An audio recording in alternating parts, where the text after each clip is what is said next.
Good morning and welcome to TVC Breakfast. Today, my name is Etoma Edu. It's another day for us to give you all the information that you deserve to know. Good morning, I'm Ibrahim Shita. Indeed, Nigeria, it is time for breakfast. And out of all the places that you could be, you chose to spend your morning here with us on the TVC Breakfast Show. You're very welcome. My name is Olamide Odekunle. And that's because if you need the best information on politics and all the rest in the country, TVC is a place to go. Good morning, everyone. Welcome. This is TVC Breakfast on Wednesday, the midweek edition. It's good to be here. Absolutely. Smack in the middle of things. It would almost be that we're all men on the table today. You know something? I take that as a compliment. Yeah. I take it as a compliment. Because it suits you quite well. I take it as a compliment. I have to sit with the big boys. I have to come correct. When you have too many hardwares and then you have a software, then there's a problem. And if I wear a dress, there won't be a problem on this table. No, but this software can handle it. Thank you. It's good to see you. All right, then. And it's good to see everybody. Today you can call me It's been a Olumide. while. Oh. All right. All right, then. So today we'll be talking about so many things, looking at the newspapers which Nelson will be handling for us, looking at what the papers are reporting this morning. We'll also go ahead to look at APC Stakeholders Forum meeting in Lagos and the outcome of it. Also, we'll go to Abuja, what Ejisu Adeoye and Eshemo Modu will bring us up to speed with enhancing food production. Federal government, private sector collaborate to boost agric sector. And then Olamide Odekunle is always very much capable to tell us what is trending on across the world, especially indeed Nigeria. But let's start off with the story of residents of Essa village, Katcha local government area of Niger State, are still counting their losses following a tanker explosion, which led to the death of many persons. Reports say the tanker loaded with fuel fell on a bad portion of the Katcha Agaie-Bida Road, spilling its content. Eyewitnesses told TVC News that some residents rushed to scoop the leaking fuel before the explosion occurred. Several others sustained varying degrees of burns and are now receiving treatment. In January this year, at least 90 persons died from a gas tanker explosion in Niger State. Meanwhile, Governor of Niger State, Umar Bago, has described this latest incident as disheartening and tragic. He also condemned the act of approaching fallen tankers to scoop its contents, despite several sensitization on the dangers. He assured that the state government, through relevant MDAs, will provide the needed support.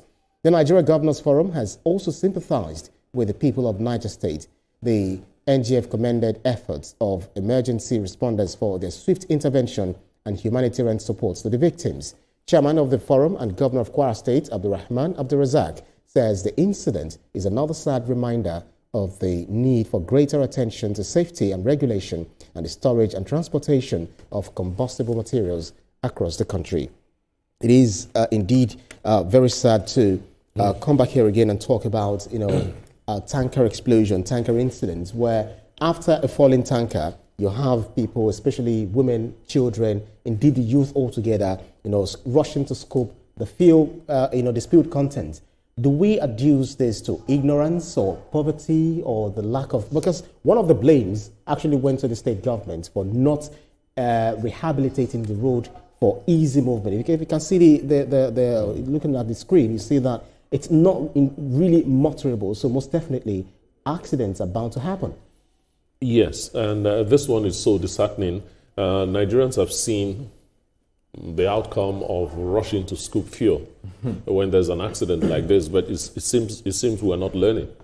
The numbers for this particular one is disheartening. Yeah. At least 35 died. At least 40 are seriously injured and are receiving treatment in hospital. And yes, the road might be bad, but other tankers have plied that road. When accidents happen, I don't like throwing blames at anybody because they are accidents. They can happen anytime. But what happens after the accident is where I can point a finger and say, you were wrong here, you were wrong there. Seeing fuel, you wouldn't blame them much. I mean, that commodity is quite expensive now. Absolutely. And then you see just pouring. You feel, before it explodes, I can get 20, 30 liters, and that's some good deals. But it's really unfortunate. Yeah. Olamide, there have been, several campaigns against people doing this, getting involved in all of this. I've seen different campaigns on TV, But most of these people do not even have access to TV. Some of them do not have access to, the only thing they do is radio. But that they do not know the dangers they are getting themselves involved in is nothing. I mean, it's nothing. It's not an excuse, really. Yes. You know, right there, we heard that Governor Umaru Bago has come out to say, you know, there's been several sensitization campaigns against this. They are teaching people the dangers of scooping up fuel when this sort of accident happens. Unfortunately, we have to ask ourselves why somebody might be aware of those dangers and go near it. This is an inflammable substance. This is so dangerous. But I will say this, unfortunately, right now, our approach to fuel tankers like this when they spill, it's reactive rather than preventative. We need better policy. We need designated fuel routes for away from densely populated areas. We need stricter licensing for these tankers. We need better hazard management systems. We need protocol for when this spills, what should people do? Who are the people on ground to make sure you don't go near it within 10 feet radius or whatever the case may be. I think what's particularly troubling is the recurrence. This is not the first time we've spoken about Niger State in this light. But the reason that is because Niger State is very, very crucial. It is at the heart of northern Nigeria's transport system. It connects to various ports and various trade routes. So that is why this is happening, not necessarily because Niger State is not playing their part. Yeah, that's right. Nelson, this is October the 21st that this happened. You know, it has also happened in March the 4th, 2025, also happened in January 18th, also happened in September the 8th, 2024, and multiple incidents, of course, in that same year, 2024. Is it that we are not really doing enough to ensure that we avert this, emergency problems? So, being that this is not the first time this has happened in Niger State, I would expect the government, like Olamide just said a few things, put in measures to ensure that if this happens, you don't go near it. I would expect the government to then understand the routes these tankers go through if, to supply fuels and be able to proactively implant, because again, you understand the society you live in, you understand your people. Ibrahim, you asked a question earlier. Is it an issue of ignorance or poverty? I think it is both. But let's take poverty as a stronger leg here. You understand the area you are, and so as government, you can then begin to put, uniformed men or some sort of a body that can man those routes, knowing fully well that this thing can happen. Looking at this road, you can clearly tell that one up of a stone on the road can cause a topple, which is exactly what happened right here. And so government can be proactive in that measure to reduce this number of reoccurrence of fuel, explosion or tanker explosion in this area, because the substance now, which comes down to ignorance.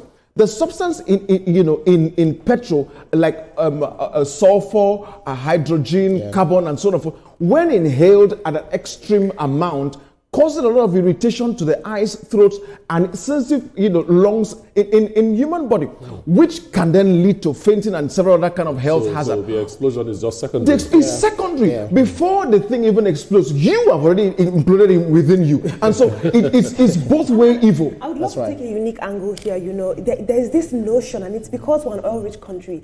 Fuel is like gold to us. Exactly. These people see this accident, and it's like gold. They've struck gold because of that notion of the narrative of fuel as gold, as diamonds, and this is the problem with that narrative of focusing only on oil. When Wole Soyinka, said when he was going to talk about this, he said the day Nigeria discovered oil, that was the day Nigeria was cursed. So we should do everything to avert this curse, to avert this jinx that the country has found itself in. We're supposed to make money with it, not having lives lost in the process. But then, do stay with us here on TVC Breakfast. We'll take a breather. It will be time for us to see what the papers are reporting with Nelson. We'll be right back.